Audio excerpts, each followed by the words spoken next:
Hey guys, I've got a awesome topic to unpack today. It goes somewhere along the lines of, here's the funny kind of duality of it. Um, when particularly in modern spirituality, we believe that we're whole and that we're perfect and there is nowhere to get to, and we are pure awareness and anything is possible, and we're the infinite source that we're connected to and a part of. We manifest and everything flows to us so simply and easily. Um, you know, you hear this everywhere, and there is a lot of practice around how to incorporate this into your life and lifestyle. And I've been on that journey too, and it's been really fun exploring that.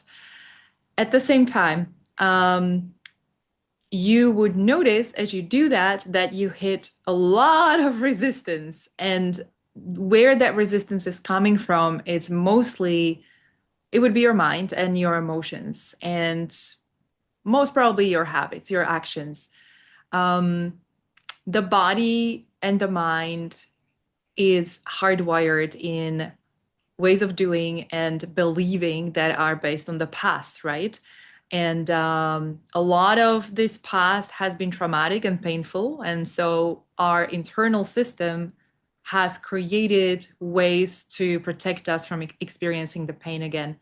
I work with this amazing structure, this method called internal family systems. It's parts work. It's a subconscious kind of psychoanalytical tool that's been really, really popular over the last couple of years. And I love doing that in parallel with the spiritual work because it it offers me a combination of a trauma-informed spiritual practice in a way. And this is like what I'm going to share is a very much a reflection of me being at this point in my journey where I am not 100% there yet in terms of just being spiritual and ignoring the fact that I have a past, because I'm not just there, quite there yet. And at the same time, I believe there is nowhere to get to, which is the whole irony, of even speaking about this. But I feel that it needs to be spoken to because this is what I am experiencing myself. And I just had a client session, and, we had this big chat about, um, yeah, how he really wants to be in a place where he doesn't feel the pain anymore and he can trust, and he has this like restored love that he feels, and at the same time the heart is scared. There are parts of him that are scared because there is still this really fresh memory of what he's experienced before. And um I've been looking into lots of different concepts, and at the moment I'm playing around with financial quantum leaps. And as I've been reflecting back on my life and my upbringing. So for those of you who are not familiar, I was born in Czechoslovakia. That was never part of the USSR, but we were under a communist and socialist regime. And there are two things that you need to know about this. Basically, when it comes to money in a broader sense, but just the kind of like the philosophy of the system that I was born into. If you were different, if you had more than the other, if you were seen, you were loud, you were punished. That was not safe. You were literally killed for that. You were being followed, you were being reprimanded in some ways. It was not okay. Everyone was supposed to be at the same baseline level and just put your head down and do your thing. Basically, just work. Um, People would be monitored, people would be followed, people would be screened. The state had to have precise information about you and your family background, your education levels, your political alliances, all of that. So um, I was born into the system, and obviously my soul, as freedom seeking as it is, and I absolutely was like, like what am I doing here? I've done a lot of kind of regression and work on myself where I literally like teleported myself back into the house we've been living in and, my day-to-day life that I lived as a child. And it felt so foreign. I felt so strange there. I was like, my soul is so confused what it's doing here. And I would love to share with you more about my childhood and the ways that I navigated this, but that's probably for another episode. But what I want to share is that I come from this background, and that's my past. That is very deeply anchored into my body and into my subconscious. And one of the really interesting results of that is, in terms of the finances, my whole life up until this point, I don't remember actually having more than maybe $30,000 in my bank account at once. I would always the money that comes in, I would always have enough for my life. But the money that comes in goes out. And one of the reasons is because there's been, and this is just something I'm discovering now, there's been this really deeply seated belief that it's not safe to have a surplus, that is not safe to have savings, that is not safe to have more than the other because it's going to be taken away from me or I'm going to be punished for that. So, yeah, that's where I'm at, and I am really actively playing with this right now as I'm stepping into more of a role of an investor and, having a very different relationship with money where I'm distributing it towards lots of different projects, and um, not looking at money as something that needs to be earned and stored and used for just kind of life expenses, but it's an energy that we get to flow with. And um, what does investing the money actually mean and things like that. So I have been as I've been working with this really actively, I've been approaching that, what I think Bob Proctor would call that a terror barrier, where you are stepping into the new behavior and you don't see the physical reflection of that reality that you're getting on board with, that you're making this quantum leap, right? And you are freeing yourself from this belief that this is dangerous. So you're stepping out of what your internal system has considered safety, i.e., in this case, you're starting to accumulate more money, or you're starting to invest, you're starting to ask for money, you're starting to flow with the money. And the internal system is freaking out because it's asking, is this safe? What if I lose this? What if this is going to happen? What if that? So I I find this a really interesting point that a lot of people navigate when they are shifting the old patterns, beliefs, and behaviors. Um, and I don't think that we really talk about this enough. And to me, this is the most crucial part of upgrading, of us stepping into our fully realized selves, getting really on board and aligned with our soul, with our potential, and allowing ourselves to not live from the place of karma, where we keep repeating the old kind of ancestral patterns and we get to define our lives on our own terms. So, mm, by the way, this is 2-liter water bottle. I'm sure that many of you are going to ask about this. I like drinking water. Okay. And um, what I'm noticing is that, I, as someone who works with trauma-informed methods, and I do firmly believe in doing quantum jumps and, leading into the life that we want. We consciously know that we want it, but there are so many parts of us that are resisting and screaming and fearing. I do believe that we need to titrate. I do believe that this is, if we are to leap, we need a little bit of a, I don't know, what I'm kind of like feeling and seeing is like cotton or flowers, that can kind of soften the whole experience. How can this be pleasant and graceful even when we're terrified? And what would be helpful in those cases, for someone is to have someone next to them to hold their hand. And I'm literally talking about very deep traumas where we feel deeply unsafe. For someone else is to over time accumulate a little bit of savings on the side and just know that, okay, this is what I can fall back on. And I'm going to go and lean in and do this risky thing that, no one in my family ever did. So yeah, it's really interesting now. I'm reflecting back on my life and noticing that I'm the only person from our entire family. I'm not just talking about my mom, my dad, and my brother, but our entire family. There is no one amongst our wider family who lives abroad, away from the home country. From our immediate family, I'm the only one who went to university. I went to two universities, actually. I don't know, I just liked it at the time. And um, there, yeah, there is no one from the family that would be living this weird kind of out of the system lifestyle that I live, being a digital nomad, being untethered from the home base and um, renting places and having this kind of, I have basically merged holidays and work life into one. And so I make sure that every day I experience both.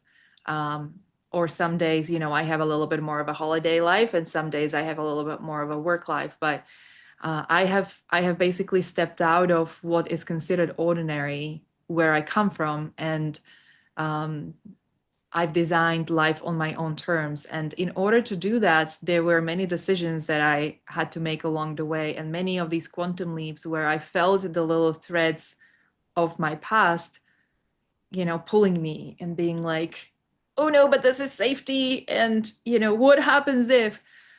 So it's been really interesting, going through this process. And what I've learned is that I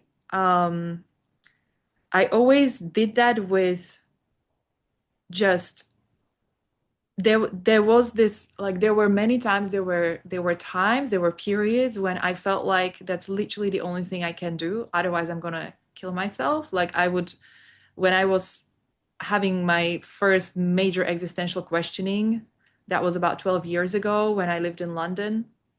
Um, I I felt that I need to leave, that I can't live that life anymore. And if someone forces me to, that I'd rather literally pull the trigger, because I had no connection to that life whatsoever anymore. And it felt more meaningless than if I ended it. So um, there were times when sometimes we get to this kind of breaking point, and many of you, I'm sure that you have experienced this. And I'm curious how you actually decided to navigate that, because I know that, making the change is not always the thing that we choose. Sometimes we go and receive antidepressants, or we go and decide to have a baby, or we go to buy a new car or something, to kind of change things up for ourselves for a while to give us a new meaning. But what I decided to do was to take, I remember that intention I made was, I'm going to take as long as it takes to figure this out, to find myself and what I'm doing here and why I'm here, and to find that new purpose. And that same thing happened. It started happening about a year and a half ago, when I was again in this death portal. And sometimes to make that change is not about, oh, okay, I'm gonna play around with this like old belief system and I don't want this life, I just want a better life. But it's literally kicking you in the butt in a way that, like, you literally can't stay in the same place you're in anymore. You can't be in the same relationship. You can't be in the same job. You can't live the same way. You have to make a radical change. Um, so that is, I would say it's the better case. I know it feels really drastic and it feels literally like you're being torn apart from within you. It feels like absolute death, and you have no idea what's going to happen with you, because you're in an unknown. You're already in it. You're already so disconnected from the old. You don't know where you are. You just know you need change, and you can start kind of going from that place. And you are almost forced to open yourself up to new things, and they come, they always come, they always do come. Many people go traveling, and that's how they start opening their field, because they are able to be a different person. They are able to, with the different places and different people that you meet, you get out of your day to day, and that's where you start opening up to the new parts of you. But sometimes we are in the same environment and we're like, hey, like I kind of am happy where I am, and I don't want to live this way anymore. And so what am I going to do? And I do want to make that change. Maybe my relationship is breaking. I've been working a lot with couples recently in the past 6 to 8 months, who are going through marriage repair, relationship repair, mostly due to infidelity. And that is such a dramatic change in many people's lives. It's a crisis moment where we have to come to terms with the fact that something that's been literally a part of our identity, because that's how most people feel about their relationships, is not true anymore. And that literally shatters your identity. And you don't feel safe.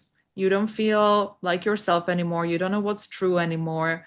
It doesn't matter if you're the hurt partner or the involved partner, things have completely shattered. And this is really bringing a lot of people to that point of questioning. And it's inevitable, to face that and to do something about that. So oftentimes this doesn't have to be you realizing that, like, oh, I feel empty and I'm, feeling depressed, or I'm in this existential crisis, but there might be other things that are happening in your life. Something might happen also at work, or some other event that is really forcing you to question things. And it's something that you can't ignore anymore. And yeah, I happen to notice that there's been a lot of that in people's lives recently, or, someone that you dearly love passes, and that really puts things in a perspective. So this is something that often resurfaces our old pains and fears and old traumas. And it's a it's something that can be that trigger for a lot of people to go into spiritual seeking and wanting to live a different life, or it can be something that happens along the way while you're already there. And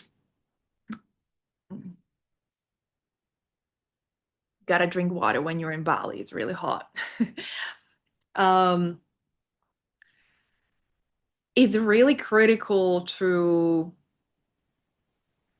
find a way to approach this that is actually effective, that it's productive, because um, this is a scary moment as it is already in itself.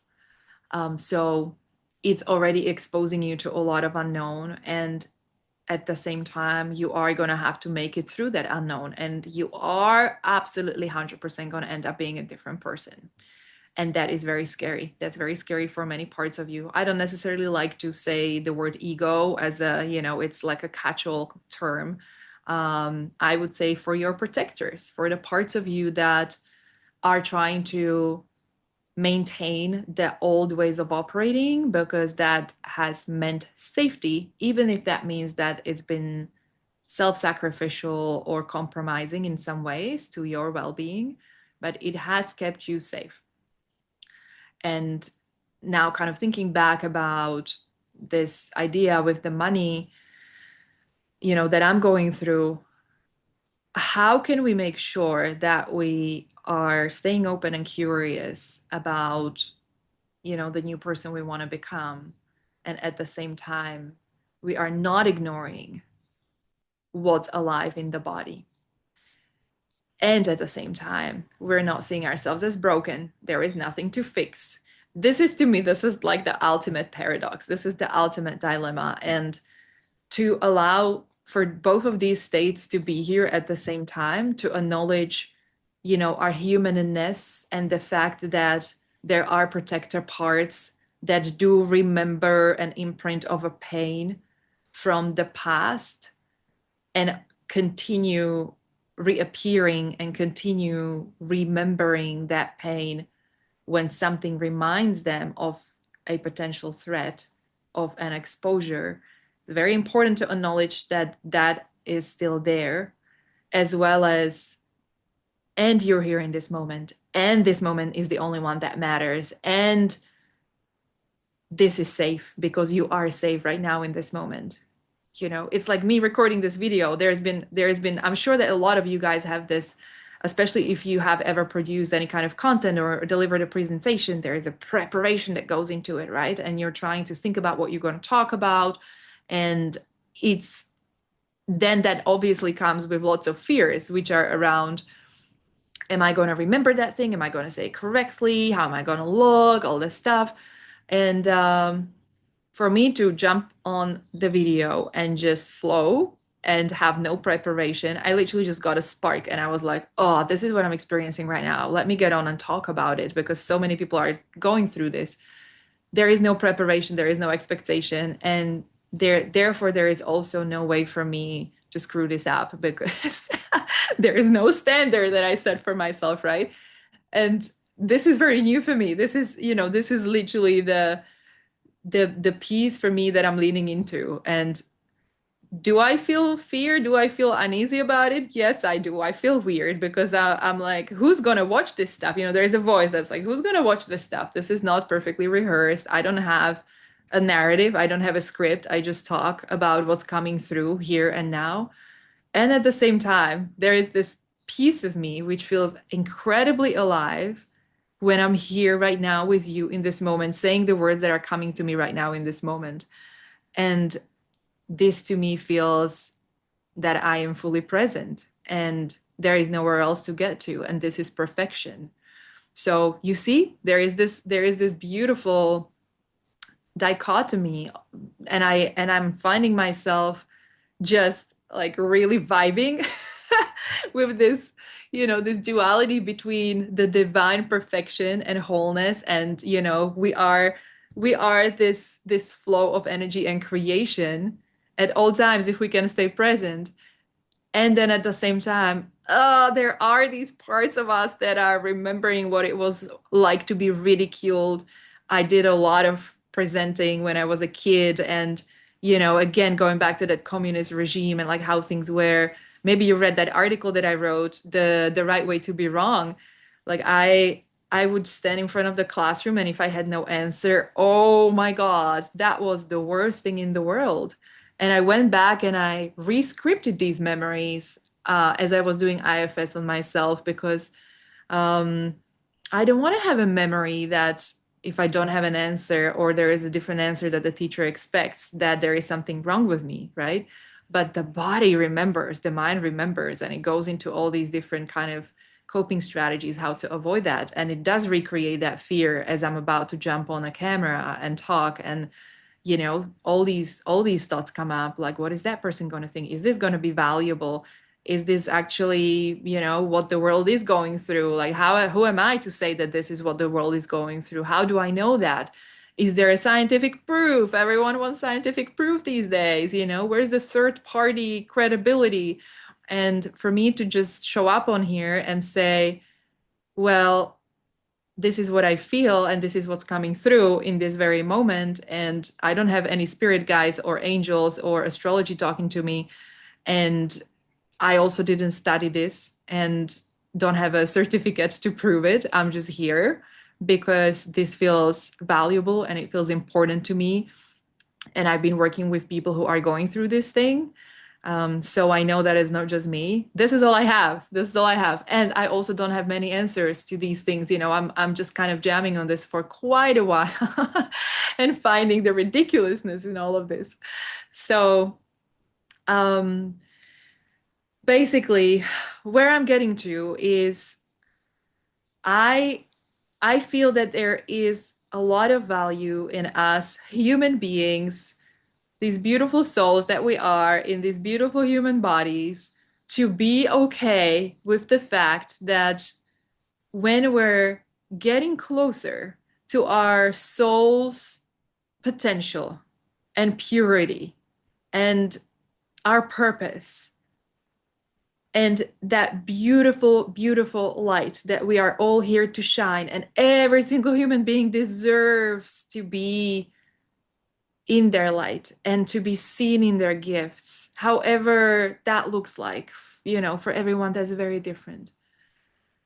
it's perfectly okay as we're in that process of reconnecting and remembering that to feel fear, to feel the plethora or whatever the word is of the human sensations, emotions, and physical resistance that comes with that. And we shouldn't act like that is not happening. I feel that there is way too much of this, like, just, manifest and chill, and it's all going to come to you, and this is what you need to do. I think that there is a really big role for the nervous system to play in terms of working out the little kinks and the nuances as we go along the way. And I don't think that there is a whole lot that we need to do there other than witness what's coming up and allow it to be felt and released.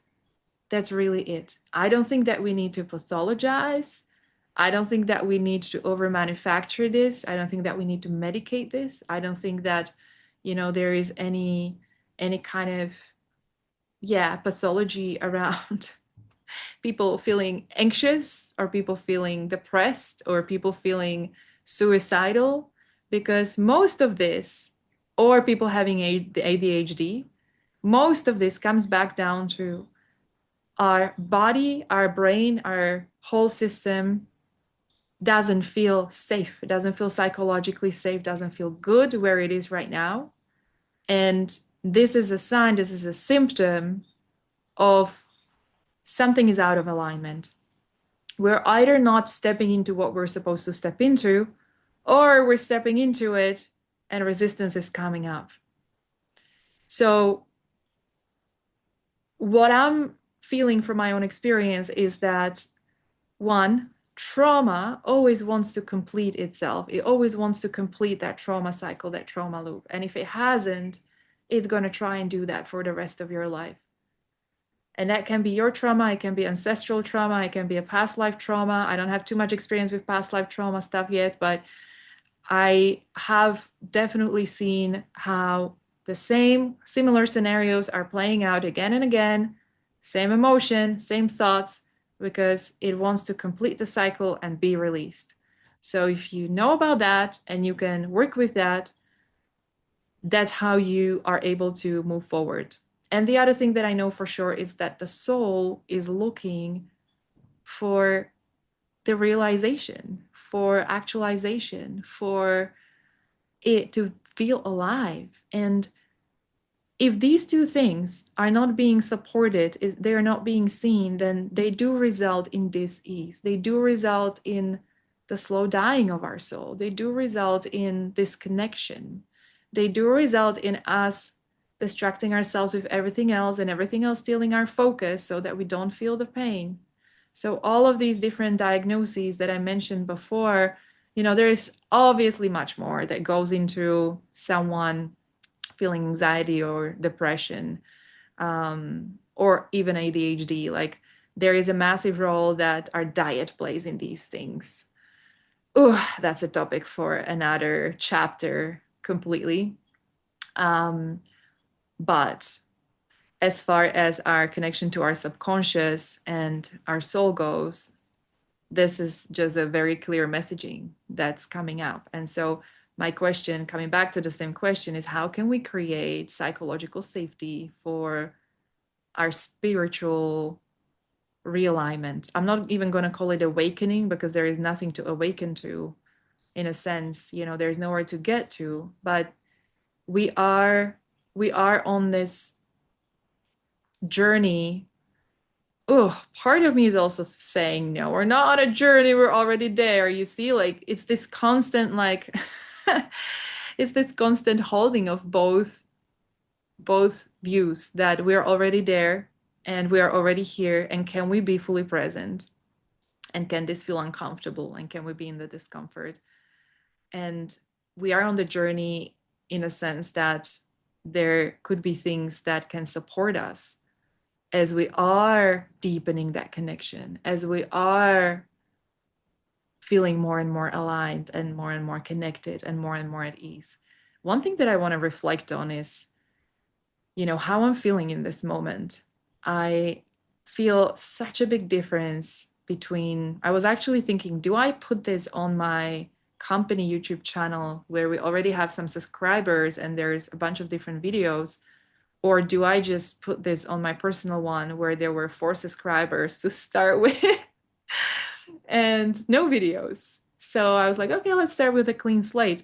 And it's really nice to feel that there is definitely a lack of urgency or pressure that I feel in this moment that used to be there before. I'm more like curious, you know? I'm almost like looking at you guys with this curiosity. I'm like, who are you? And who am I? Yeah, it's definitely very different. So, are you noticing that you're changing? And are you noticing that every moment you're in is the destination as well as it's the journey? That's really my question towards me, and it's really nice to be able to be here together with you and reflect on this, that wow, you know, it's fun to play in life and explore and grow, whether you call that progress or whatever you want to call that, you know, the journey. And I like to approach that as a nice to have, as a cherry on top of where I'm already at, that I'm already this delicious cake and it's perfectly amazing. It's gluten free, probably vegan too. Yes, it's vegan and it has many layers. There is more. Ooh, it could have some. It's probably a cheesecake, to be honest. It's probably going to have like a cashew base and a coconut filling, and there will be a cherry on top. And the cherry on top is this amazing, you know, thing that we get to discover every day as we stay open and we continue leaning into the places and spaces that we haven't been able to do before. I'm looking at the beautiful garden, and I tried to show you last time this beautiful place. I'm going to try and do that again, but I'm not sure you'll see it because there's just so much light in there. Can you see it? No, you can't see it. I'm really sorry. Next time, when it's raining, I'll make a video when everything's dark and you'll be able to see it. Yes, friends. So, yeah, um again, I just want to create a permission for you to play with a rubber band when you need to, and knowing that it's perfectly okay and there is nothing wrong with you. And also, you know, don't get too caught up in the perfection of being divine, because you already are, and at the same time realizing that you already are, it doesn't mean that you can't continue exploring. And so as we're navigating our journeys, it's okay to feel things that are coming up, and it's okay to not feel comfortable with those. And it's very much up to you how you decide to navigate those. And there is a whole conversation to be had around, you know, many people, like I feel that the more conscious you can become of the fact that it's happening and, you know, you're in the discomfort, the more awareness you have around that, the more agency you have over choosing how you want to tackle that.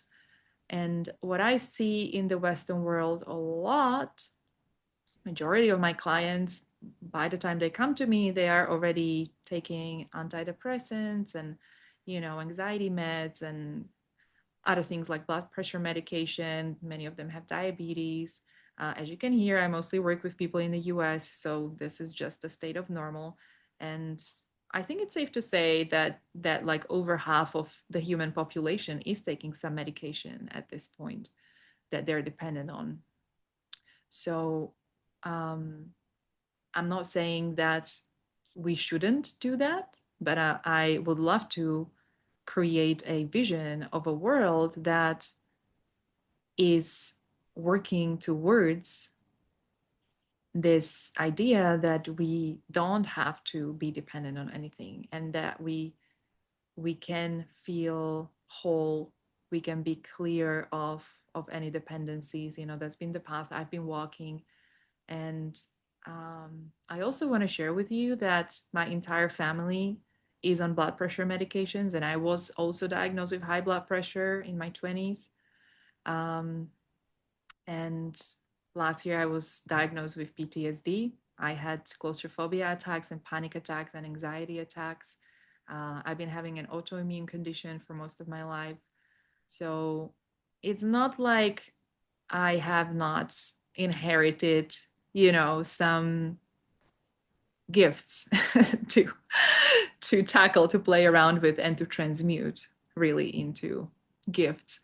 And I think we all have something.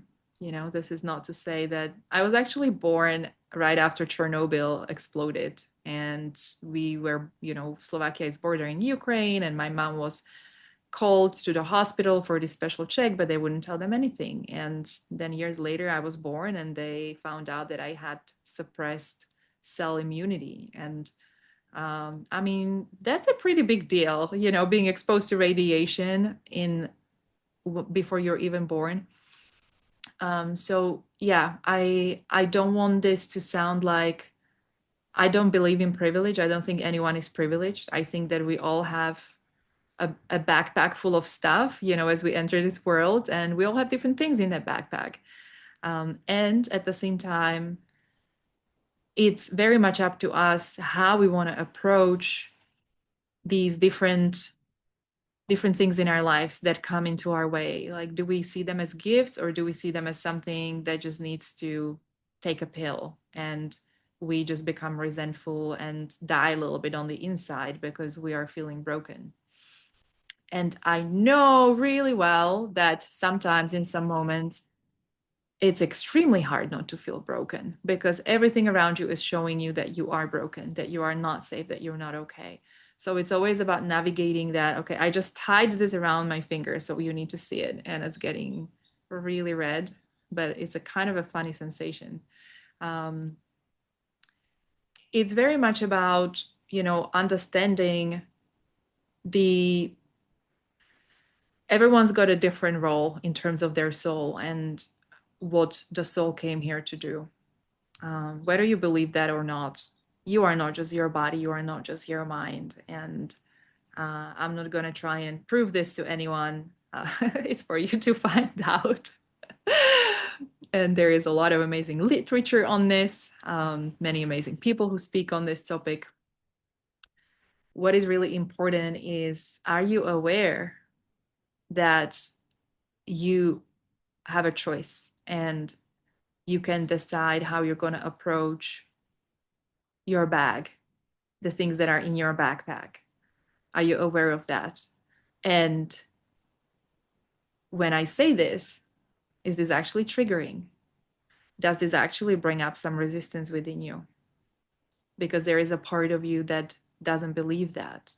And if so, that's completely okay. Maybe this part doesn't feel safe to not believe that you can be healed and you can be whole. Ask that part why, and see where that part takes you. I had many, many buts when I said these things to myself about the money. I would be angry at my friends who are able to move around millions and run companies.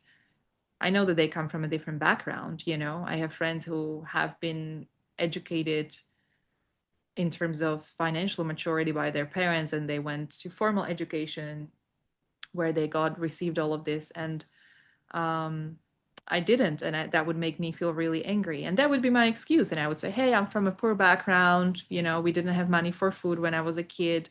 We were frying cauliflower leaves. That was our lunch, for real. And this is where I come from. So how am I supposed to have money now? Like that reality, just, I literally can't imagine that. That would be the words that I would say before. And so even in terms of health, and as I've been working with a lot of people who went through burnout, this was really interesting, that burnout creates such an imprint, such a deep trauma in your entire nervous system, that after burnout, when we start re-engaging with the world. And many people go, from burnout, where they actually burn out in a job, to creating their own company and doing what they love.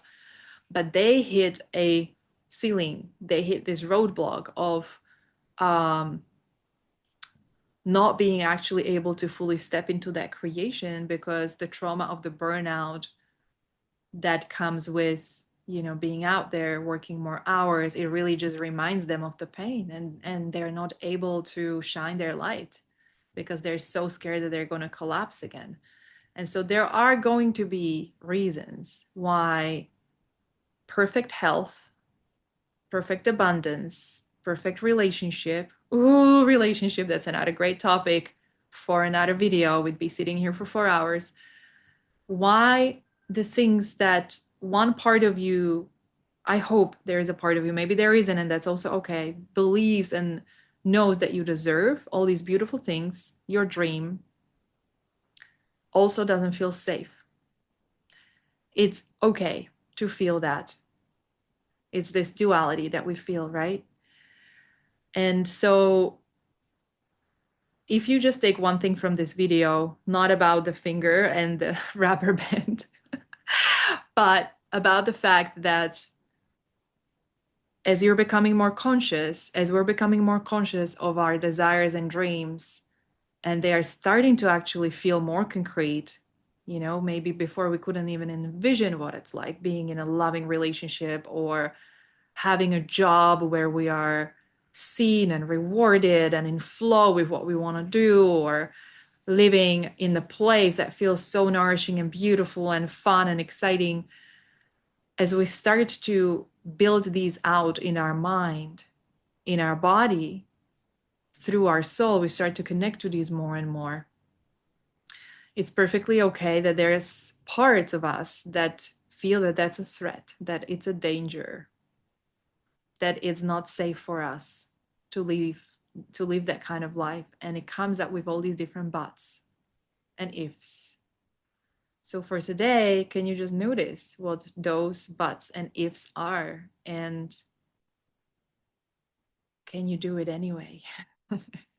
Can you allow that to be there and do it anyway? Take some small steps anyway.